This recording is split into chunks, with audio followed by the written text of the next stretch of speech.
Shri Jagannathan temple. Jagannathan ದೇವಸ್ಥಾನ ಬಂದ್ಬಿಟ್ಟು ಬೆಂಗಳೂರಲ್ಲಿ ಎರಡಿದೆ. ಈ ಮೂರ್ತಿಗಳು ಯಾಕೆ ಇಷ್ಟು ದೊಡ್ಡದಾಗಿ ಕಣ್ಣುಗಳು ದೊಡ್ಡದಾಗಿದೆ ಆ ಮರದಲ್ಲಿ, ಅದರಿಂದ ಕಟ್ ಮಾಡ್ಕೊಂಡ್ ಬಂದು ಅವಾಗ ಅದನ್ನ ಹಾರ್ಟ್ ನ ಆ ಕಡೆ ರಿಲೋಕೇಟ್ ಮಾಡ್ತಾರ. ಕಂಪ್ಲೀಟ್ ಪವರ್ ಕಟ್ ಮಾಡ್ತಾರಂತೆ. ಆ ಪೂಜಾರಿಗಳು ಯಾರಿದಾರೋ ಅದನ್ನ ಚೇಂಜ್ ಮಾಡೋರು ಕಣ್ಣಿಗೆ ಬಟ್ಟೆ ಕಟ್ಕೊಂಡ್ಬಿಟ್ಟು ಹಾರ್ಟ್ ನ ಶಿಫ್ಟ್ ಮಾಡ್ತಾರೆ. ಹಲೋ ಸ್ನೇಹಿತರೆ, ಎಲ್ರಿಗೂ ನಮಸ್ಕಾರ. ಇವತ್ತಿನ ವಿಡಿಯೋಗೆ ಸ್ವಾಗತ. ಇವತ್ತು ನಾವು ಒಂದು ದೇವಸ್ಥಾನಕ್ಕೆ ಬಂದಿದ್ದೀವಿ. ಬಂದ್ಬಿಟ್ಟು ಅಗರಾದಲ್ಲಿ ಬರುತ್ತೆ, ಸರ್ಜಾಪುರ್ ರೋಡ್ ಅಲ್ಲಿ. ಇದರ ವಿಶೇಷಗಳು ಏನಂತ ಹೋಗ್ತಾ ಮುಂದೆ ತಿಳ್ಕೊಂಡು ಹೋಗೋಣ. ಮೈನ್ ದೇವಸ್ಥಾನ ಬಂದ್ಬಿಟ್ಟು ಇದು ಒಡಿಶಾದಲ್ಲಿ ಪೂರಿಯಲ್ಲಿ ಬರುತ್ತೆ. ಸೇಮ್ ಅದೇ ತರ ಒಂದು ಬೇಸ್ ಮೇಲೆನೆ ಈ ದೇವಸ್ಥಾನ ಕಟ್ಟಿರೋದು. ಈ ದೇವಸ್ಥಾನ ಹೆಚ್ಚು ಕಮ್ಮಿ 164 ಫೀಟ್ ಗಂಟ ಇದೆ. ಜಗನ್ನಾಥನ ದೇವಸ್ಥಾನ ಬಂದ್ಬಿಟ್ಟು ಬೆಂಗಳೂರಲ್ಲಿ ಎರಡಿದೆ, ಒಂದು ಸಹಕಾರ ನಗರ ಮತ್ತೆ ಇಲ್ಲಿ ಅಗರಾದಲ್ಲಿ. ಆಕ್ಚುಲಿ ಇದ್ರೊಳಗಡೆ ದರ್ಶನಕ್ಕೆ ಹೋಗಿದ್ವಿ ನಾವು. ಇದೇನೋ ಸ್ವಲ್ಪ ಒಳಗಡೆ ರಿನೋವೇಷನ್ ತರ ಮಾಡ್ತಿದ್ದಾರೆ. ಆ ರೀಸನ್ಗೆ ದೇವ್ರನ್ನ ಅಲ್ಲಿ ಪಕ್ಕದಲ್ಲೇನೆ, ದೇವಸ್ಥಾನ ಪಕ್ಕದಲ್ಲೇ ಶಿಫ್ಟ್ ಮಾಡಿದ್ದಾರೆ. ಸೊ ಇದ್ರ ಪಕ್ಕದಲ್ಲೇ ಆಂಜನೇಯನ ದೇವ ಸ್ಟ್ಯಾಚು ಇದೆ ದೊಡ್ಡ. ಈ ದೇವಸ್ಥಾನ ಬಂದ್ಬಿಟ್ಟು 2009 ಅಲ್ಲಿ ಇನಾಗ್ರೇಷನ್ ಮಾಡಿದ್ರು. ಜಗನ್ನಾಥ ಟ್ರಸ್ಟ್ ಬ್ಯಾಂಗ್ಳೂರ್ ಅವರನ್ನೇ ಇದನ್ನ ಸ್ಟಾರ್ಟ್ ಮಾಡಿದ್ದು, ಅವರೇ ಮೇಂಟೈನ್ ಮಾಡ್ತಿದ್ದಾರೆ. ಈ ದೇವಸ್ಥಾನದ ಮೇಲೆ ಯಾವುದೇ ತರದ ಪಕ್ಷಿಗಳಾಗ್ಲಿ ಓಡಾಡೋದಿಲ್ಲ. ಈ ಜಗನ್ನಾಥ ಅಂತ ಹೆಸರು ಬರೋದಕ್ಕೆ ಮುಂಚೆ ಇನ್ನೊಂದು ಹೆಸರು ಇತ್ತು. ಆ ಹೆಸರು ಬಂದ್ಬಿಟ್ಟು ನೀಲ ಮಾಧವ ಅಂತ ಹೇಳ್ಬಿಟ್ಟು. ಆಕ್ಚುಲಿ 3 ಸ್ಟ್ಯಾಚುಗಳು ಬಂದ್ಬಿಟ್ಟು ಜಗನ್ನಾಥ, ಬಾಲಭದ್ರ, ಸುಭದ್ರ ಅಂತ ಹೇಳ್ಬಿಟ್ಟು ಬ್ರದರ್ ಮತ್ತೆ ಸಿಸ್ಟರ್ಸ್ ನೇಮ್ ಇದು.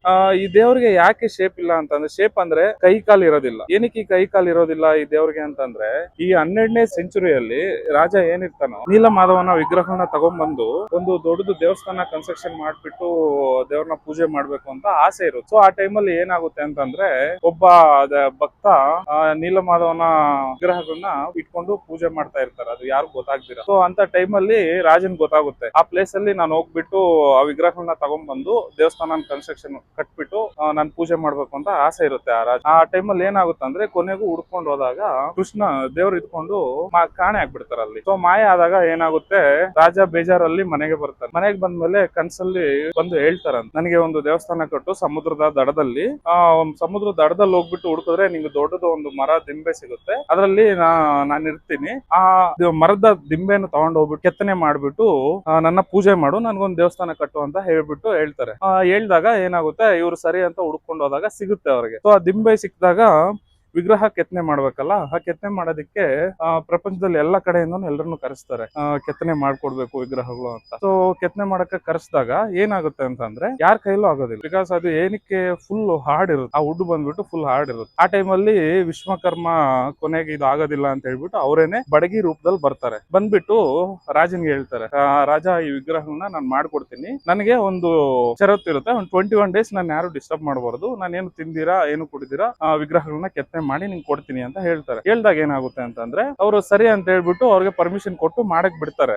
ಒಂದು 15 ದಿನ ಆದ ತಕ್ಷಣ ಒಂದು ಸೌಂಡ್ ನಿಂತೋಗುತ್ತೆ, ಅಂದ್ರೆ ಕೆತ್ತನೆ ಮಾಡೋದು ಏನೇ. ಆ ಟೈಮಲ್ಲಿ ಏನಾಗುತ್ತೆ ಅಂತಂದ್ರೆ, ರಾಜನ ಹೆಂಡತಿ ಇವರು ತಾತ ಮೀನ್ಸ್ ಅದೇ ಬಡಗಿ ಬಂದಿರ್ತಾರಲ್ಲ, ಅವ್ರಿಗೇನೋ ಆಗಿದೆ, ಹೆಚ್ಚು ಕಮ್ಮಿ ಆಗಿ ಸತ್ತೋಗಿರ್ಬೇಕು, ಇಷ್ಟು ದಿನ ಊಟ ಮಾಡಿಲ್ಲ, ರೆಸ್ಪಾಂಡ್ ಮಾಡ್ತಿಲ್ಲ. ಸೊ ಆ ರೀಸನ್ಗೆ ಅಂತ ಹೇಳ್ಬಿಟ್ಟು ಫೋರ್ಸ್ಫುಲ್ಲಿ ಅವರೆಲ್ಲ ಹೋಗ್ಬಿಟ್ಟು ಆ ಡೋರ್ ನೋಡ್ಬಿಟ್ಟು ಒಳಗಡೆ ನೋಡ್ತಾರೆ. ನೋಡಿದಾಗ ಏನಾಗುತ್ತೆ ಅಂತಂದ್ರೆ, ವಿಗ್ರಹಗಳು ಯಾವ್ದೋ ಒಂದು ಮೂಲೆಯಲ್ಲಿ ಒಂದು ಬಟ್ಟೆ ಕೆಳಗಡೆ ಇರುತ್ತೆ. ಅವಾಗ ಬಡಗಿ ಇರ್ತಾರಲ್ಲ, ಅವ್ರು ಕಾಣೆ ಆಗ್ಬಿಟ್ಟಿರ್ತಾರೆ. ಕಾಣೆ ಆದಾಗ, ನನ್ಗೆ 21 ಡೇಸ್ ಟೈಮ್ ಕೇಳಿದ್ರಲ್ಲ, ನಾನು ಕೊಡ್ಲಿಲ್ಲ, ಅದಕ್ಕೆ ಅವರು ಕಾಣೆ ಆಗಿದ್ದಾರೆ ಅಂತ ಹೇಳ್ಬಿಟ್ಟು ಅರ್ಥ ಆಗುತ್ತೆ. ಅರ್ಥ ಆದ್ಮೇಲೆ ಆ ಬಟ್ಟೆ ತೆಗೆದು ನೋಡಿದ್ರೆ ಈ 3 ವಿಗ್ರಹಗಳಿರುತ್ತೆ. ಏನೋ ಅರ್ಧ ಬಟ್ಟೆ ಕೆಳಗಡೆ ಇರೋ 3 ವಿಗ್ರಹಗಳನ್ನ ನೋಡ್ತಾರೆ.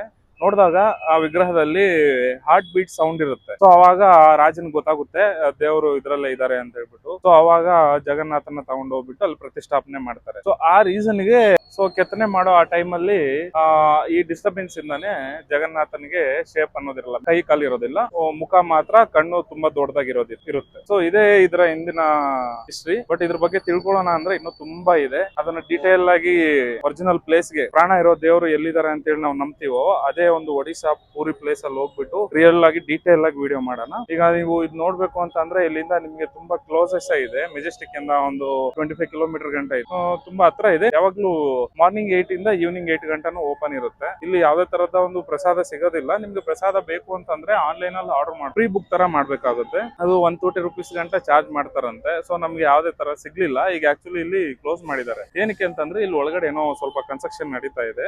ಆ ರೀಸನ್ಗೋಸ್ಕರ ಆ ಕಡೆ ಶಿಫ್ಟ್ ಮಾಡಿದ್ದಾರೆ ದೇವ್ರು. ಮತ್ತೆ ಈ ವಿಗ್ರಹಗಳನ್ನ 15 ರಿಂದ 19 ವರ್ಷಕ್ಕೊಂದು ಚೇಂಜ್ ಮಾಡ್ತಾ ಇರ್ತಾರಂತೆ.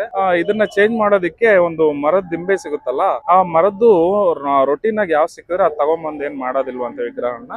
ಇದಕ್ಕೆ ಅಂತ ಹೇಳ್ಬಿಟ್ಟು ಒಂದು ಮರ ಇರುತ್ತೆ. ಆ ಮರದ ಕೆಳಗಡೆ ಹಾವು ರಕ್ಷಣೆ ಮಾಡ್ತಾ ಇರುತ್ತೆ. ಆ ಮರದಲ್ಲಿ ಯಾವುದೇ ಒಂದು ಪಕ್ಷಿ ಗೂಡು ಕಟ್ಟಿರಬಾರ್ದು. ಪ್ಲಸ್ ಒಂದು ದೇವ್ರದ್ದು ಒಂದು ಮುದ್ರೆ ಇರುತ್ತಂತೆ ಆ ಮರದಲ್ಲಿ.